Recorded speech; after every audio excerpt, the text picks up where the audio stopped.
Guys, deluded Gooner, YouTube's N'Golo Kante. I know some of you have seen the links, strongly linking Tuchel, ex-Dortmund manager, with Chelsea and with Arsenal, PSG in fact as well. So I've spoken about him before, but I thought it would be wrong not to wrap up a little vid, and with this boring international week, I mean, let's provide some excitement. So where do we go? Where do we start? Admittedly, I'd prefer Jardim, to be honest with you, but Tuchel's a serious guy. I do underplay his abilities, but you have to respect him, man. He's shown he can play whether it's 4-1-4-1, whether it's 3-4-3, whether it's 4-3-3. He's adaptable. He didn't win the league title like Klopp, I believe. They finished second and third, but I know it doesn't matter, but statistically they improved in possession and passing.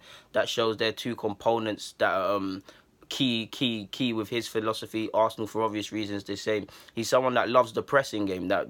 Pressing is a big part of how he plays football, and that's what I want to see. Whether it's our defenders engaging rather than backing off, our midfield or our strikers pressing high and not letting people play out of the back. That's what I want to see. And when you see the pace of Aubameyang and a couple other men, there could be something there. Now he's been linked to. He's 44 years of age, so he's got a lot of time on his hands. It gives it. I don't think there'll be another Wenger or Ferguson and things like that. There could be, and I'd like to see it, in that they stay at a club for a long period of time.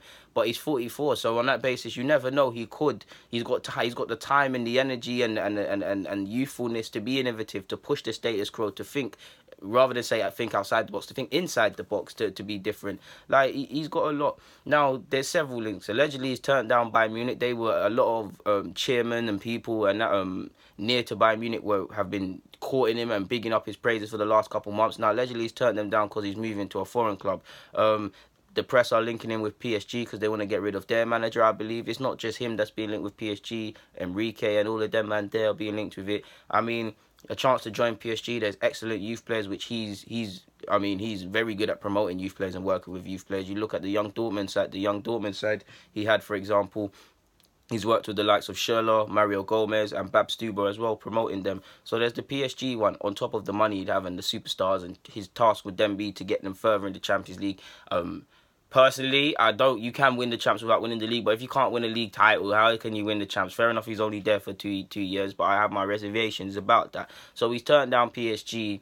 PSG are linked. Allegedly, he's turned down Munich. He's linked with Chelsea. Now, Chelsea are still... City have done it, but at this current moment in time, Chelsea are the league holders in the Premier League. So there's a chance to join a reputable club, work with the likes of Hazard and some great players. Fair enough, it's not the Chelsea of old in that they're not splashing the cash and things like that, and they've got some questionable recruitment. But that's where he gets to promote youth, go against the status quo. Chelsea not giving youth a chance, signing better players. I mean, they still spent 40 million on Bakayoko and them things there. So there's that. The only problem is, and I'm not getting at Chelsea, is the revolving door. I mean, Conte won the league title, and there's rumours he could be out. Arguably, he's facing more pressure than Arsene Wenger. So you get what I'm saying. So with that in mind, could he now be tempted to come to Arsenal, where the expectation is not going to be as high as them sort of clubs? He's going to have to achieve via a different way. Getting to the champs would be seen as success, surely, in his debut season at least. Yeah, he'd be working with... I know he's had a problematic relationship with Aubameyang of recent years. I mean, certainly in his last year, there was... I know Aubameyang missed the Champions League match. There was a couple problems with the curfew and things like that. In fact, while we're on that topic, for all Tuchel's ability, that is one thing that kind of stains his management, at least his time at Dortmund, is strained relationships with certain players and with certain members of the board. And obviously, Millerstadt is at this club now as well. So that's probably why I don't think this move is going to happen, because Millerstadt is here. He's got more power than he did at Dortmund. And I say the word power for want of a better word. So I can't really see it. It'd be problematic, and we don't really need any more problematic. This club is problematic. We don't need any more of it by that logic. But what I will say, and by that logic, if Tuchel really is the man for the job and really the man identified, then no doubt he's on any management list to replace Wenger at the end of the season, or when Wenger tries to go. Would they really put the future of the club and what could better the club and not recruit a man on the basis of just problems with two men versus what could benefit millions of fans over the world at Arsenal and definitely the owner and things?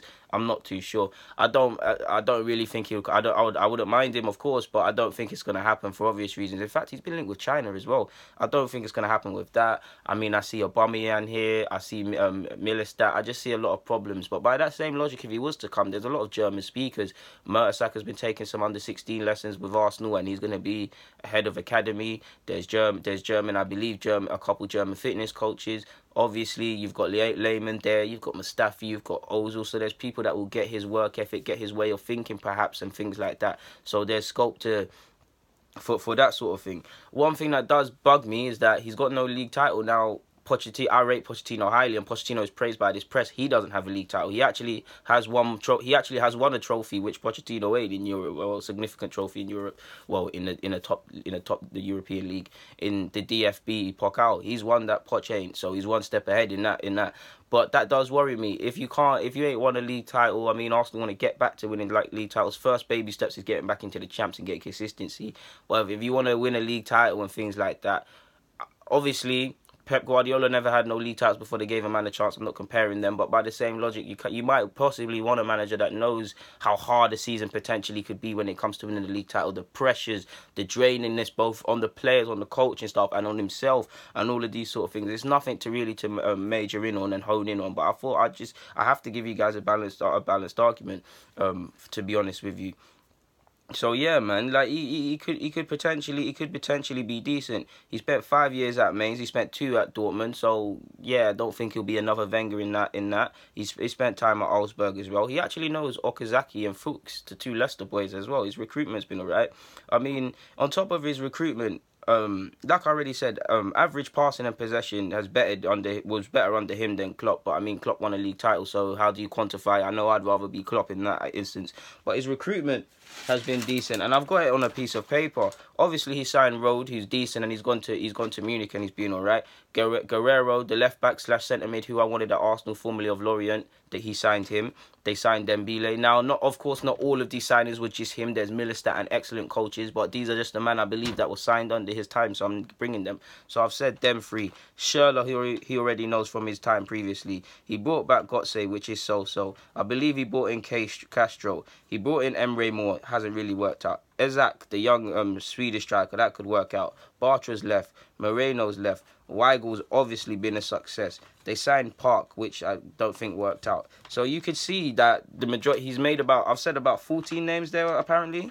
Yeah, he made about 14 signings, and the majority of them bang. So whether it's the recruitment people behind the scenes or him, it shows someone that when they spend money per se, you can kind of achieve success. Having said that, when all them players departed and they spent, I believe, 119 million, it didn't really work out. Of course, a lot of that was to deal with the departures of, I believe, at the time, Gundogan, Mkhitaryan, all of them sort of man there. I mean, if you want to manage Arsenal and you do end up managing Arsenal, I don't think it will happen. But one thing you really could do is bring Weigl with you, to be honest with you, Julian Weigl. So yeah. Guys, Deluded Gouda, YouTube's N'Golo Kante. There's really not much more to be said on that. I've offered my 2 pence. I'm done now. I'm out.